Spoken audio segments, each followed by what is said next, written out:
Thanks to Printify for sponsoring this video. As a print-on-demand seller, there are so many things that you could be doing without even realizing that could actually be holding you back from making a ton of profit or even your first sales. In today's video, I'm going to share with you all of the things that I've learned to be able to grow my business, scale my income, and actually make real profit on print-on-demand items. There are so many mistakes that you should be avoiding, and some of them are really simple fixes. So if you simply just stop doing these mistakes, you could start seeing real profit in your own print-on-demand business. So keep watching. This first mistake is one that I see so many people falling into, and it's really leading to them not being able to create a sustainable long-term print-on-demand business that's going to continue to make money month after month. And that is only targeting trends with no evergreen designs or vice versa. An evergreen design in print-on-demand is something that could sell today, but it also could sell 3 years from now. So this could be something like a shirt about camping in the mountains.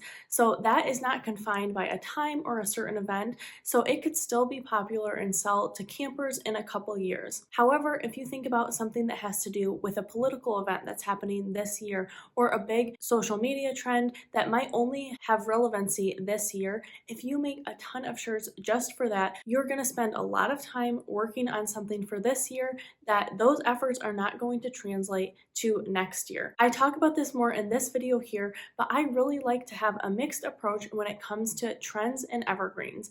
I think it's important to have both in your print-on-demand business, but you really do need to have a balance. In my experience, the evergreen designs that I have in my store, they never really are the ones that just take off out of nowhere and end up selling 1,000 shirts in one day.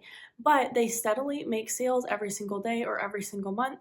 And when you compound that by putting new evergreen designs on every single day, that eventually is going to grow in the amount of profit that I'm making every single month. However, with trends, sometimes you will catch on to something that one shirt is going to sell hundreds of units in one single day, and that is always super exciting. So I think it's important to have both because you want to be able to have a chance to capitalize on those really trendy things, but also be able to grow a sustainable business. The way I have done things is typically I'm going to put about 25% of my designs towards trending niches that are really popular right now in this moment, even if they're not going to sell a year from now. And then I also spend about 25% of my efforts targeting holiday designs, which holidays are kind of a mix of both trend and evergreen because they're only relevant for a few months of the year, but they could sell every single year still. So I'll do about 25% on holidays, and then the last 50% of my efforts, I want to only spend working on evergreen designs that I know are going to be able to be sold a year from now, 2 years from now. So if you've only been targeting one or the other, I definitely would incorporate either some trends or some evergreens into your print-on-demand business. The next mistake I see a lot of print-on-demand sellers making is not sourcing low enough priced items to sell in their Etsy store or their Shopify store. While on Amazon or Redbubble, you don't really have control about what the base price of items is. If you are a seller on Etsy or another shop where you are actually buying the products and then selling them for a price that you choose, you need to make sure that you are getting one of the lowest prices possible so that you can actually make real profit. Even if you're selling a shirt for over $20, if you are buying that actual shirt from a production partner for around $15, even when you make that $20 with all the fees and the offsite ads, sometimes that profit ends up just being $1 or a few cents. So typically I like to be making more than $5 on every single purchase. That has really helped me be able to grow the amount of profit in my business. So it's important to me to go with a production partner that has really low prices. And I'm really excited because the sponsor of today's video is Printify, and they are who I've been working with for a long time in my own Etsy store as a production partner. They have the lowest prices that I've seen for so many print-on-demand items. If you get Printify Premium, all of their items, you can even expect to take up to an additional 20% off, making all of their prices even lower. I wouldn't talk about or take sponsorships from items that I don't personally use myself. That's why I'm super excited to be partnered with Printify. And if you're looking for a new production partner, not only do they have some of the lowest prices that you're going to find for a production partner, they also have over 800 different products, meaning you can just create an account on Printify and then you won't have to link to a new account every time you want to make a new thing. So you can do everything from journals to t-shirts, hoodies, jewelry, candles, Printify really has it all. If you don't have an account with them already, make sure you check out the description below to create your free Printify account. They are totally free to use and one of the best production partners you'll find out there. The next mistake that I see a lot of print-on-demand sellers making, and they wonder why they're not having success, is copying trending designs and phrases exactly. In print on demand, definitely there is an element where we are researching, we are finding what is selling well, and we're taking those ideas and making a product that we can sell too. The problem I think comes when a lot of people, they find a trending phrase with a certain kind of graphic and exact saying, and they, without exactly copying them, they pretty much make the exact same shirt, just a little bit different with their own elements. And the problem that comes with this is if there is already a best-selling shirt that has that exact image and phrase on it, it's already ranking really well. It's been on Amazon or Redbubble or Etsy longer, so it has a lot more power to be in those first pages. And if you are just making the exact same thing because you saw that it's trending, you have no way to differentiate yourself, and you're likely not going to make any sales because someone would rather buy this one that already has reviews, is already ranking high. They're not going to scroll around and look for almost the exact same item on one of the later pages. However, what I have done is I take that inspiration from what is trending and I either target that same niche, I use that same phrase, but I'm going to reinterpret it in a way that's either better or completely different. One way that I think that you can really scale up your print-on-demand business, that you can actually have long-term success with this, is not just copying designs, but every single time you see something that is working well for someone, you're going to take that and you're going to ask, how can I actually make this better? So maybe that design is only text and you can add a really cool graphic to it. Maybe it's on a black shirt with just white lettering and a really simple graphic.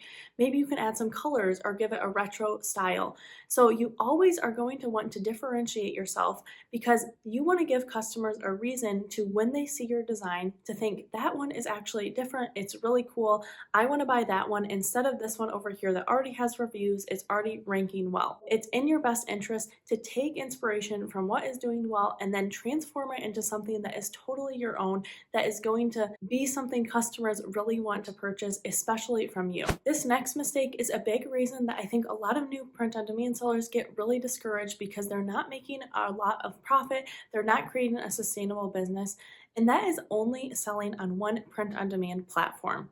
I get a lot of comments about people wondering what they're doing wrong. They've posted maybe a lot of designs to Redbubble or Zazzle, and they're just not getting any traction. But in my experience, you really have to diversify where you are posting your designs as a print-on-demand seller to be able to create real income every single month. I myself sell on several different platforms, my favorites being Etsy integrated with Printify, and then Amazon merch, followed by Redbubble, as well as TeePublic. But there's also a lot of other platforms like Society6, Zazzle, Teespring. There are so many places that you could be selling your designs. I definitely recommend getting on one of the big two, which I consider to be Etsy and Amazon, as your main source of print-on-demand profit, but then you also want to scale out to a few other print-on-demand sites. A few $100s here and there really isn't a lot if you're just on one platform, but if you can make several $100s from every single site that you sell on, you are going to be able to create a really sustainable income for yourself, and you are also protecting yourself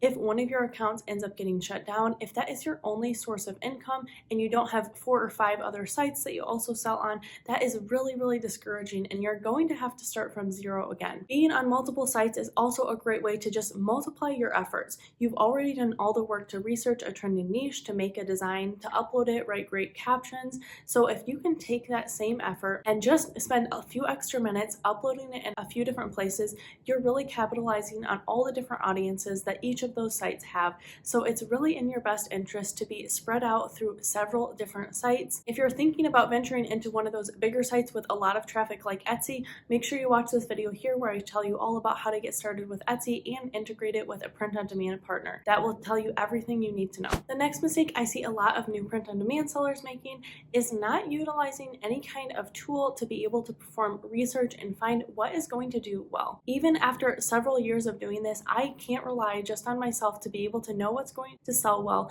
and actually think of really great product ideas that are going to have low competition but really high demand. So I rely on a couple different tools to help me find trending niches and designs that are going to really sell well and make sales. My favorite one, if you are a seller on Amazon or Redbubble, is definitely going to be Merch Informer. They are able to tell you what is trending right now, as well as what has been selling well over the last few months, giving you some great evergreen design ideas. They also have a great competition checker where if you think of a design or you see something out in the wild, you can plug in that niche and they are going to give it a score about how great that niche is and if you should actually pursue it. And if you are a seller on Etsy, I love Sales Samurai. They're able to give you real-time data about if this niche is a good one to target, about who your competitors are, what kind of keywords and tags you should be using, and how you should really help your product rank. So both of those are great tools that any seller should be using to be able to actually get some real traction and make a lot of sales. If you feel like you're putting really great designs out there every single day, you have a huge catalog of items, but you're still not making sales, it might be because you're not using a research tool to actually give you real data about what is going to sell. I'll have both of those linked down below as well. The next huge mistake that I see so many new print-on-demand sellers doing, and even some more experienced ones, is not using a trademark checker to check every single niche and design before they post it. One of the biggest reasons that you could get any of your accounts terminated on Etsy, Amazon, Redbubble, you name it, is because you are infringing on someone else's trademark or intellectual property. Even if you feel like you know that this is a safe niche, it's always in your best interest to just go ahead and plug it into a trademark electronic search system. I will link the one that I use down below. It's totally free. It's just a website that I've used. Even though this is one extra step that you're going to have to take before posting, this could end up saving you hours and hours on creating a design, uploading it, and then it getting taken off completely. In that case, you've already sunk all of the time into making the product and you won't be able to post it anyways. So when you find a niche on someplace like Merch Informer or Sales Samurai, I always directly plug it into the trademark electronic search system before I even start designing anything. This is going to let me know that this is safe. If I'm using any other trending phrases in something like the description or the title, I'm also going to plug those words into the trademark electronic search system too, just to make sure that this is completely safe. This is one of the smallest steps that's really easy to implement in your business, but it could end up saving you hours and hours of time and a lot of heartache from getting your account terminated. A lot of people, they are just going about their business, not checking if something is safe, and then one day their account is just gone. All the work that they've sunk into that is completely lost. And if you get your account terminated for something like trademark infringement, they don't have to pay you out your profits. So you could have made several sales in something that you thought was doing really well, then your account gets shut down and they are not responsible for giving you the money that you made on that infringing product. So just make sure you're being really careful. Take those extra few minutes and check it in a trademark electronic search system, and your business will definitely thank you. The next mistake I see a lot of new print-on-demand sellers doing is only trying to sell t-shirts and never venturing into any other types of products, even though there is so much money to be made in other alternative products and a lot of times a lot of less competition. If you want to know the exact product you should be selling besides t-shirts, watch this video next where I share with you some of the best sellers that aren't t-shirts. Thanks so much for watching, and I'll see you in my next video.